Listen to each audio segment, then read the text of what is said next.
ఈ రోజున మాచర్ల ఎమ్మెల్యే బ్రహ్మారెడ్డి గారి పత్రిక ప్రకటన చూశాను. పాపం పండింది పిన్నెల్లి సోదరులకి, అందుకే జైలుకు పోతున్నారు అని. చాలా దురదృష్టకరం ఇటువంటి రెచ్చగొట్టే వ్యాఖ్యలు. అన్యాయంగా మర్డర్ కేసులో ఇరికించడమే కాకుండా కోట్లలోని కూడా ప్రభావితం చేస్తూ ఈ రోజున చెయ్యని ఘటనకి పిన్నెల్లి రామకృష్ణారెడ్డి గారిని, ఆయన సోదరుడు వెంకట్రామరెడ్డి గారిని జైలుకి పంపిస్తున్నారు.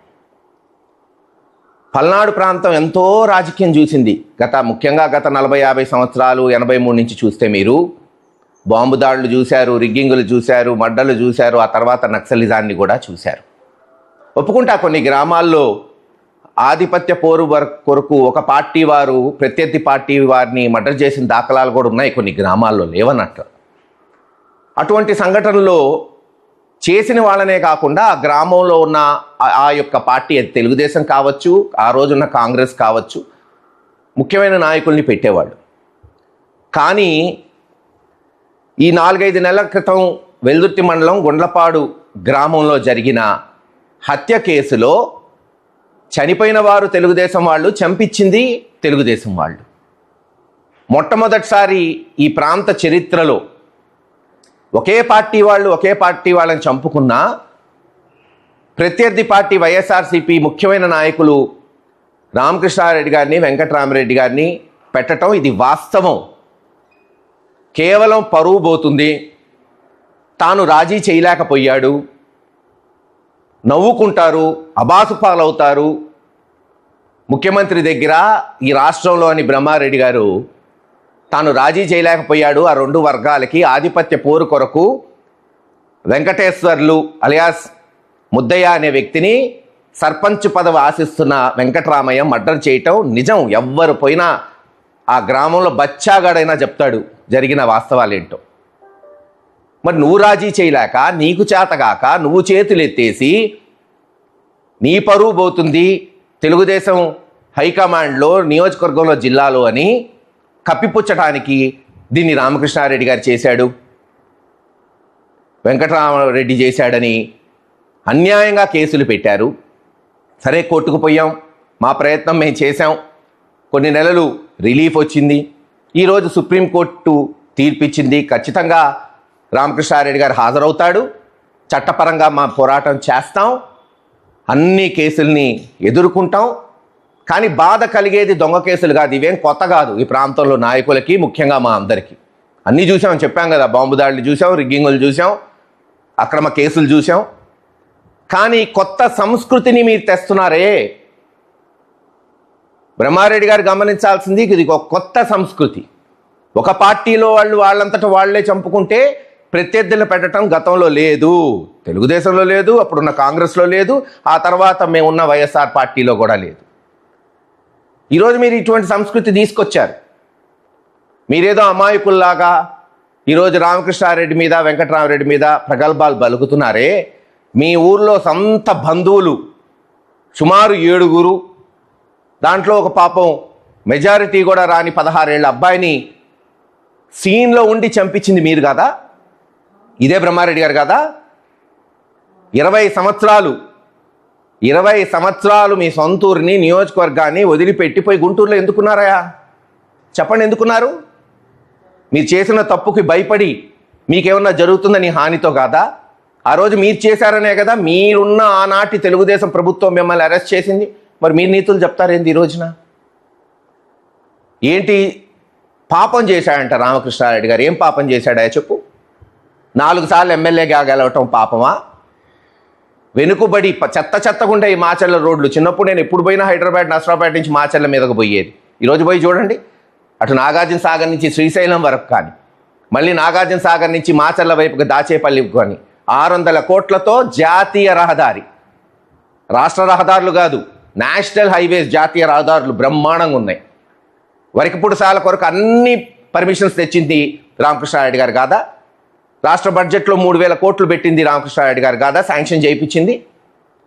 అనేక పనులు లేదు, జల్ జీవన్ మిషన్ కింద దాదాపు 100 నుంచి 150 కోట్లతో అన్ని గ్రామాలకి తాగునీటి పథకాలు శాంక్షన్ చేయించటం, నాడు నేడు కింద స్కూళ్ళు కట్టియటం, సచివాలయాలు, ఆర్బీకే సెంటర్లు, వెల్నెస్ సెంటర్లు అన్నీ ఒక రూపం మారిపోయింది పల్నాడు ప్రాంతంలో. మరి ఇన్ని అభివృద్ధి చేయటం పాపమా? ఎదుర్కోండి.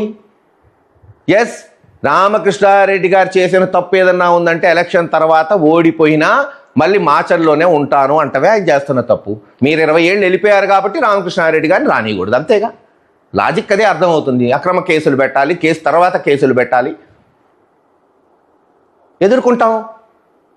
ఎన్ని రోజులు ఉంచుతారు జైల్లో చెప్పండి? ఎన్ని రోజులు ఉంచుతారు? ఎవరిని మట్టుకు ఎన్ని రోజులు ఉంచారు చెప్పండి?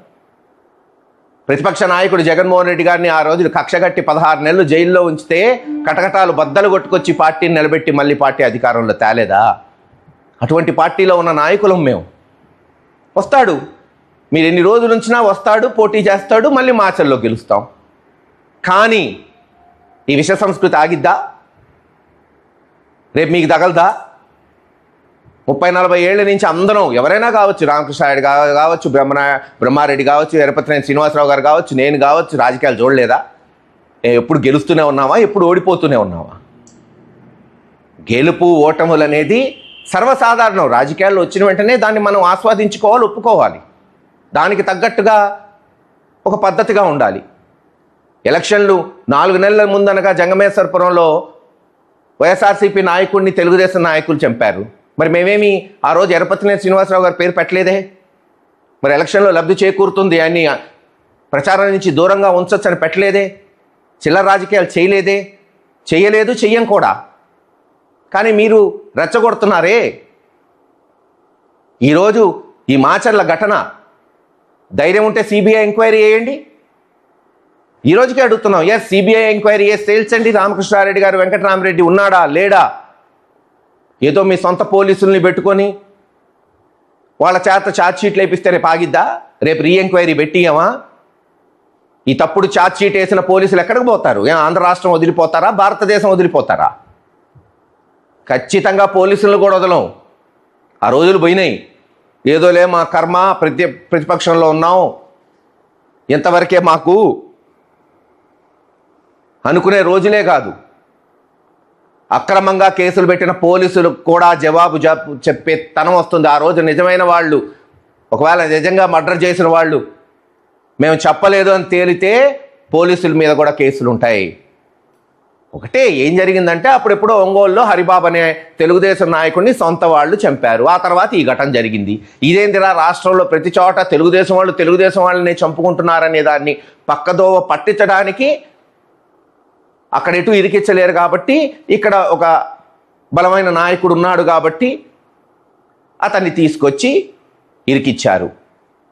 ఏది ఏమైనా న్యాయపరంగా, చట్టపరంగా పోరాటం చేస్తాం. రామకృష్ణారెడ్డి గారికి జగన్మోహన్ రెడ్డి గారి దగ్గర నుంచి మారుమూల గ్రామంలోని ప్రతి వైఎస్ఆర్సీపీ నాయకుడు, కార్యకర్త అండ ఉంటుంది. త్వరలోనే బయటకు వస్తాడు. మళ్ళీ ఈ జిల్లాలో వైఎస్ఆర్సీపీ జెండా రెపరెపలాడడానికి మేమందరం కూడా ప్రయత్నం చేస్తామని తెలియజేస్తున్నాం.